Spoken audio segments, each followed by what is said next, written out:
Isang mapagpalang araw po sa ating lahat. Basahin po natin ang ating balita sa araw na ito. Ang mabuting balita ayon kay San Marcos chapter 2 verse 1 hanggang 12.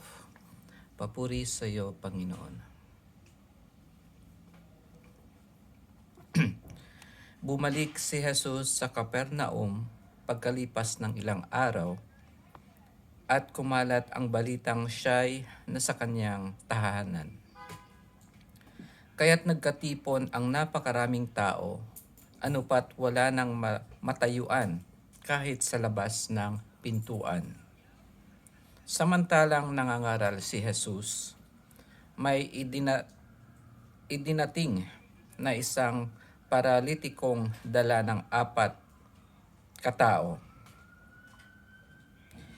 Hindi nila ito mailapit kay Jesus dahil sa dami ng tao. Kaya't binakbak nila ang bubong sa tapat niya at inihugos ang paralitikong nakaratay sa kanyang higaan. Nang makita ni Jesus kung gaano kalaki ang kanilang pananalig, sinabi niya sa paralitiko, "Anak, ipinatatawad na ang mga kasalanan mo." May nakaupo roong ilang eskriba na nagsaloob ng ganito, "Bakit nagsasalita ng ganito ang taong ito? Kalapastangan sa Diyos iyan. Hindi ba't Diyos lamang ang nakapagpapatawad ng mga kasalanan?" Talos ni Jesus ang kanilang iniisip. Kaya't sinabi niya, "Bakit kayo nagsasaloob ng ganyan? Alin ba ang lalong madali? Ang sabihin sa paralitiko, ipinatatawad na ang mga kasalanan mo? O ang sabihing, tumindig ka, dalhin mo ang iyong higaan at lumakad ka? Patutunayan ko sa inyo na dito sa lupa, ang anak ng tao ay may kapangyarihang magpatawad ng mga kasalanan." Sinabi niya sa paralitiko, "Tumindig ka, dalhin mo ang iyong higaan at umuwi ka." Tumindig naman ang paralitiko, binuhat ang kanyang higaan at umalis na nakikita ng lahat. Sila'y pawang nanggilalas at nagpuris sa Diyos. "Hindi pa kami nakakakita ng ganito," sabi nila. Ito ang mabuting balita ng ating Panginoon. Pinupuri ka namin, Panginoong Hesukristo. Dito pa lang sa pagkasabi ng ating Panginoon na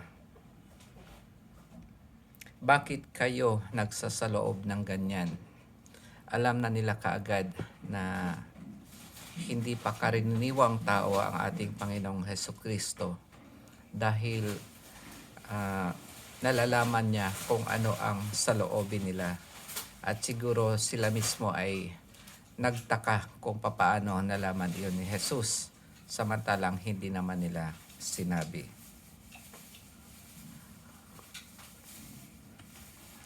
At ang gusto kong ibahagi sa inyo ay dahil napakarami itong pwedeng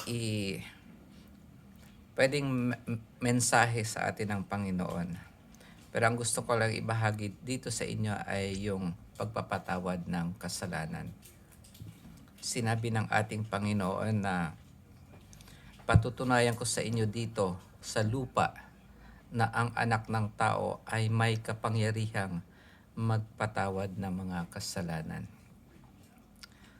Dito parang malinaw na sinasabi ng ating Panginoon. Sa English kasi yung Son of Man, na kahit yung human nature niya at hindi yung divine nature niya ay pwedeng magpatawad ng kasalanan. Kaya sinabi niya sa sarili niya, anak ng tao. Kasi tinutukoy niya yung kanyang human nature na pwedeng magpatawad ng kasalanan. At itong pagpapatawad ng kasalanan ay may authority ang ating Panginoong Hesukristo dito sa lupa.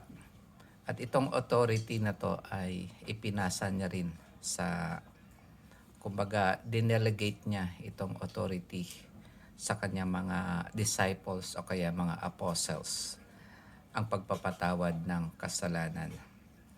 At gaya ng sinabi dito sa Biblia, mababasa natin yan na whoever you bound on earth shall be bound in heaven, and whoever loose on earth shall be loose in heaven. So, yun yung kapangyarihan or authority na ipinasa ng ating Panginoon sa kanyang mga successor. At kahit man nasa langit ng ating Panginoon, hindi pa rin yung nawawala yung kanyang kapangyarihan o kaya authority na magpatawad ng kasalanan. Kumbaga dito sa lupa, dahil physically wala siya dito sa lupa, hindi niya, kumbaga, ibinigay niya yung task na yon or authority na magpatawad ng mga kasalanan o kaya to remit sins sa pamamagitan ng kanyang mga successor. At yan po ay ating mga kaparian.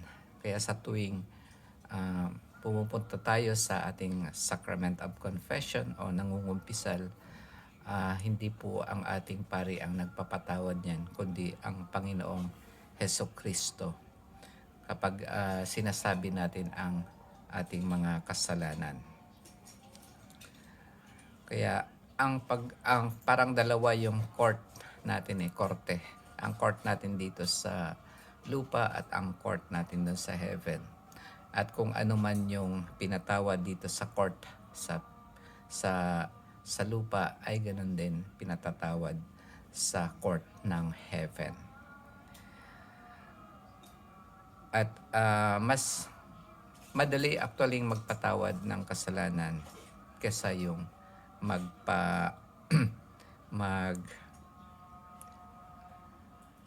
yung magpagaling ng mga may sakit. Dahil ang sakit ay minsan ay bunga ito ng ating mga kasalanan. Kumbaga yung kasalanan ay nagkakaroon ng manifestation sa ating mga katawan, kaya nagkakasakit tayo. At dito kaya ang unang sinabi ng Panginoon ay pinatatawad na ang iyong mga kasalanan.